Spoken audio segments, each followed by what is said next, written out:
Have you ever heard of the ACT, Adventure Country Tracks? It's an initiative by Touratech that promises an adventurous yet accessible way to traverse entire countries using only their back roads and also off-road trails. Well, last week I had the privilege of embarking on the 1200 kilometer long Portuguese ACT, and oh boy do I have thoughts to share. So buckle up and get ready, because today I'm going to dish out some quick insights that will help you prepare your own adventure.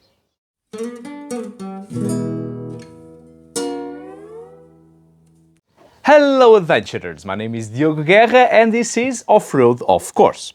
Today I will not bother you with all the details about my trip, because let's be honest, ain't nobody got time for that. But long story short, I got invited by Graham from MotoGT to help him and his friend Tom to organize their future all-inclusive ACT tours down here in Portugal.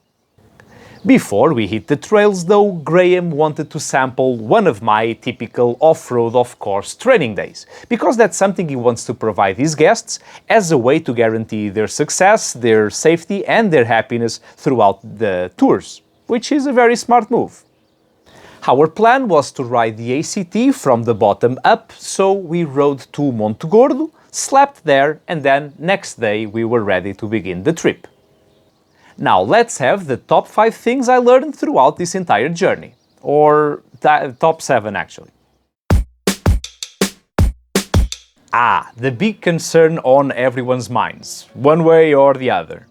Well, overall, 40% of it will be paved roads. But fear not, they are definitely worth riding, since they will take you through breathtaking views along valleys, rivers and mountain passes. Take you to amazing landmarks and quaint little villages where it feels like you're basically traveling back in time. Only about 10% of these on-road kilometers felt a bit boring because they were uninteresting, flat and repetitive. And now let's talk about the off-road difficulty. And for that I will use the terrain rating system created by Brad Tax, and if you never heard about it, there's this article from BN ADV that explains it really well. Please check it out. I would say that 40% of the ACT is level 1 and level 2 off-road goodness, where anyone with any bike can ride safely at whatever speed they prefer. Even if it rains, I don't think the soil has a tendency to soften too much, so it will be quite grippy, more than you would think.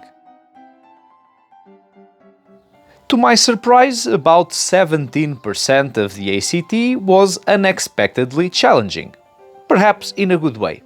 These level 3 to level 4 sections were usually short, but I am afraid that they will still catch many novice riders off guard, especially those who ride bigger bikes.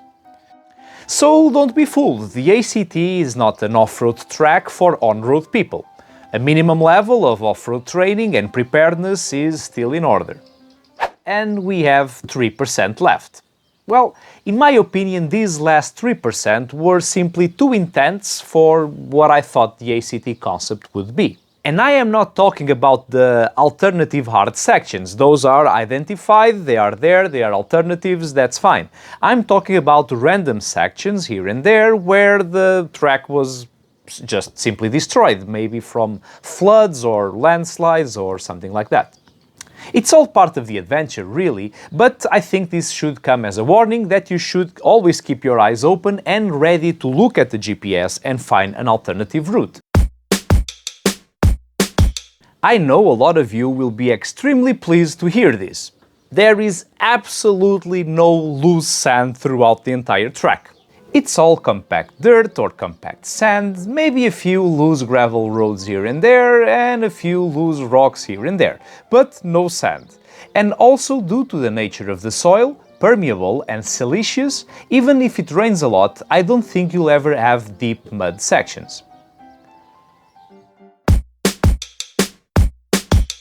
The ACT website suggests that you run the track from top to bottom, but we did it the opposite way. And honestly, it felt like the best choice, because the track has a tendency to become harder and harder as you move north, so beginning in the south gives the novice riders an opportunity to warm up and to learn a few new skills along the way. On the other hand, one could argue that you will also be more tired when you reach the harder sections, so it's up to you. Well, this is the countryside, so indeed there will be villages that are so small that they simply don't have the infrastructure. However, I always felt that a simple Google search will reveal a solution in, let's say, worst case scenario, a 20-kilometer radius. So as long as you search for food 20 minutes before you're starving or try to find fuel 50 km before you're dead in the water, I think you will be fine. Nevertheless, it's always a good idea to fuel up every morning and to carry a few emergency snacks. Some stages of the ACT will end in kind of remote locations where finding lodging can be a challenge, especially if you are on a budget or traveling with a bigger group. A possible solution is to be a bit creative with the tracks and just anticipate or delay the end of the track by 30 km or so, and you will end up landing on a bigger town with more lodging options. With an average of 220 kilometers a day, the ACT is quite balanced. A bigger group of novice riders will probably find these days too long and exhausting. But on the other hand, a small group of experienced riders will be drinking margaritas and chilling by the pool by lunchtime. So on average, it kind of works for everyone. In any case, just remember that if you are late because you had 3 flat tires in a row, you can just go on the road and ride directly to the destination. You know, live today to fight tomorrow. Well, Portugal is a very safe country, especially in the countryside. So although a bit of caution and common sense is always advised, don't stress about it. The locals are friendly and you will be greeted with smiles everywhere you go. Just be kind, wave at them, and they will wave right back. And it's not that hard to find someone who can speak some English. Even in the remote countryside, you will never be too far from civilization. Bigger cities with shops, supermarkets, mechanics, hospitals and motorcycle stores are usually no more than 20 or 30 kilometers away. And there you have it, the top 7 insights that I wanted to share. And please remember that if you are craving a Portuguese adventure, you can always contact me.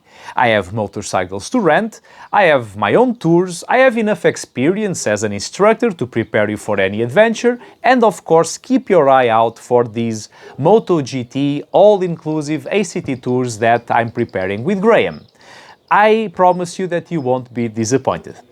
And as usual, if you found this video useful, please don't forget to like, to subscribe, to hit the thingy and to share. See you next week and happy rides!